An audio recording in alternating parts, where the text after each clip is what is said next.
जय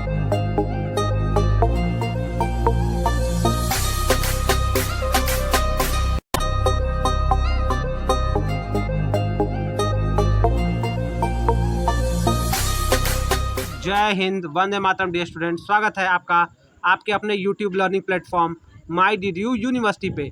students, previous paper की series में है हम आपके लिए लेकर अवेलेबल हैं SOC 104। जी हाँ स्टूडेंट, SOC का 104 का मिड टर्म का पेपर जो आपका रिटन पेपर है स्टूडेंट, डिस्क्रिप्टिव है। इसमें आज हम आपके लिए SOC 104 जिसका टाइटल है पेपर का society in India, structure, organisation and change, ये वाला पेपर का मिड टर्म के क्वेश्चन लेकर आपके लिए अवेलेबल है स्टूडेंट्स। और आपको बताना चाहेंगे कि स्टूडेंट्स ये पेपर जो आपका 105 होगा, SOC 105, वो आपका प्रैक्टिकल पेपर है। उसके पेपर आपके कॉलेज और आपके यूनिवर्सिटीज़ जो कराएंगे, ठीक है। तो वो पेपर आपका रिटेन और उसका MCQ नहीं होगा, ठीक है। चलिए देखते हैं कैसे क्वेश्चन आए थे स्टूडेंट्स मिड टर्म में, ताकि आपकी तैयारी अच्छी हो। स्टूडेंट आपको इसी के अनुरूप, इसी से मिलते जुलते क्वेश्चंस आपको तैयार कर लेने हैं। इस तरह के क्वेश्चन को आपको तैयार करना है। और जो खास करके ये जो 6 क्वेश्चंस मैं आपको बताने जा रहा हूँ, इसको तो जरूर तैयार कर लेना है।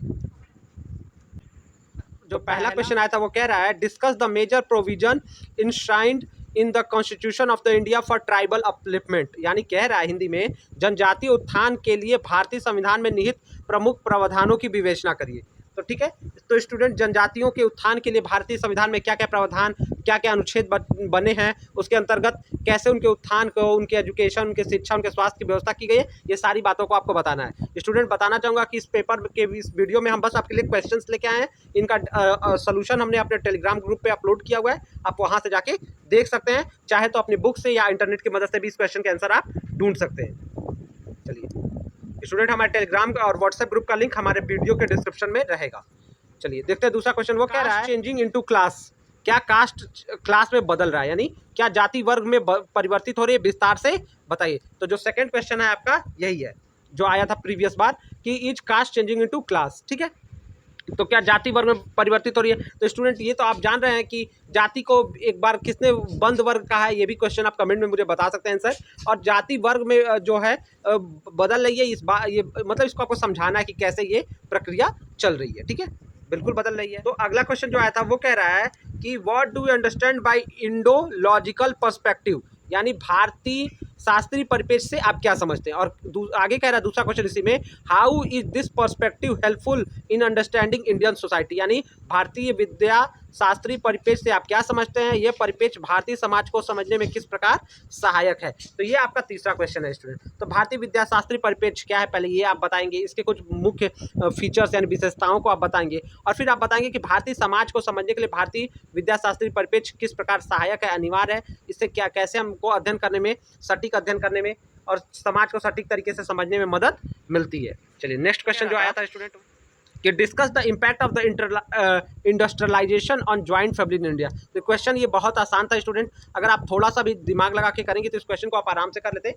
कि इस भारत में संयुक्त परिवार प्रणाली और औद्योगिकरण के प्रभाव की व्याख्या करिए। यानी तो ज्वाइंट फैमिली पे औद्योगिकरण का क्या प्रभाव पड़ रहा है, यानी जो हमारे संयुक्त परिवार है, कैसे औद्योगिकरण यानी कमर्शलाइजेशन, इंडस्ट्रियलाइजेशन जो हो रहा है, मैं कमर्शलाइजेशन नहीं एग्जैक्टली तो इंडस्ट्रियलाइजेशन है, लेकिन यहाँ कमर्शलाइजेशन इंडस्ट्रियलाइजेशन से जुड़ा हुआ है स्टूडेंट, ठीक है।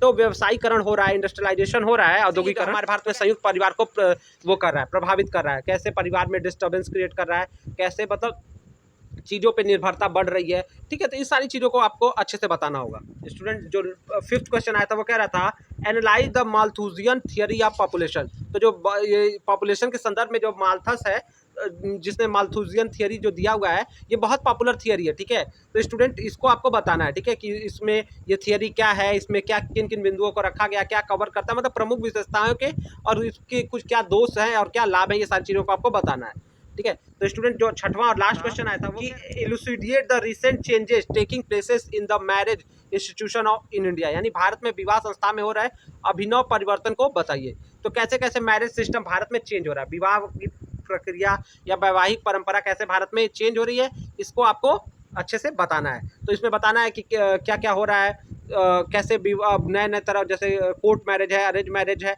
कैसे विवाह के अलग अलग आयाम स्थापित हो रहे हैं, और विवाह में कैसे अब प्राचीन तरीके में जो देव विवाह, ब्रह्म विवाह और राक्षस विवाह, इस तरह के अनेक प्रकार के विवाह जो प्रचलित थे, अब कैसे इसमें परिवर्तित हो रहा है समाज में, ठीक है। तो ये सारे क्वेश्चन आपको स्टूडेंट बता दीजिएगा, आपके लिए आए थे, तो ठीक है। तो ये सारी चीज़ें हैं। जनजातीय उत्थान के लिए भारतीय संविधान में निहित प्रमुख प्रावधानों की विवेचना करिए, पहला क्वेश्चन था। दूसरा था कि जाति एक वर्ग में परिवर्तित हो रही है, विस्तार से बताइए, दूसरा क्वेश्चन था। तीसरा क्वेश्चन था कि what do you understand by Indological perspective. तो क्या भारतीय विद्याशास्त्री परिपेक्ष से आप क्या समझते हैं, यह परिपेक्ष भारतीय समाज को समझने में कैसे सहायक है। चौथा क्वेश्चन था भारत में संयुक्त परिवार प्रणाली और औद्योगिकरण के प्रभावों की व्याख्या करिए। पांचवा था माल्थस के सिद्धांत का विश्लेषण करिए। और लास्ट क्वेश्चन था भारत में विवाह संस्था में हो रहे अभिनव परिवर्तन को समझाइए। तो स्टूडेंट ये सारे क्वेश्चन थे, आशा करता हूँ आप इससे मिलते जुलते क्वेश्चन और भी तैयार कर लीजिएगा। इन क्वेश्चन को जरूर लिख के तैयार कर लीजिएगा, और ठीक है। और इसका अगर आपको चाहिए सोल्यूशन तो स्टूडेंट हमारे टेलीग्राम ग्रुप को आप ज्वाइन कर लीजिएगा, व्हाट्सएप ग्रुप को ज्वाइन कर लीजिएगा, दोनों का डिस्क्रिप्शन में लिंक रहेगा। हम आपका आंसर अपने टेलीग्राम ग्रुप में देने की कोशिश करेंगे। Thank you so much student, आपका पेपर शानदार हो। साथ ही साथ स्टूडेंट कहना चाहूँगा कि आप कमेंट में आपके पेपर कैसे हो रहे हैं और वीडियो से आपको मदद मिल रही है कि नहीं, ये पेपर होने के बाद आकर कमेंट करके जरूर बताएं। इससे हमें पता चलता है कि हमें आपके लिए क्या और करना है। ठीक है, अपना ध्यान रखिए। जय हिंद, वंदे मातरम।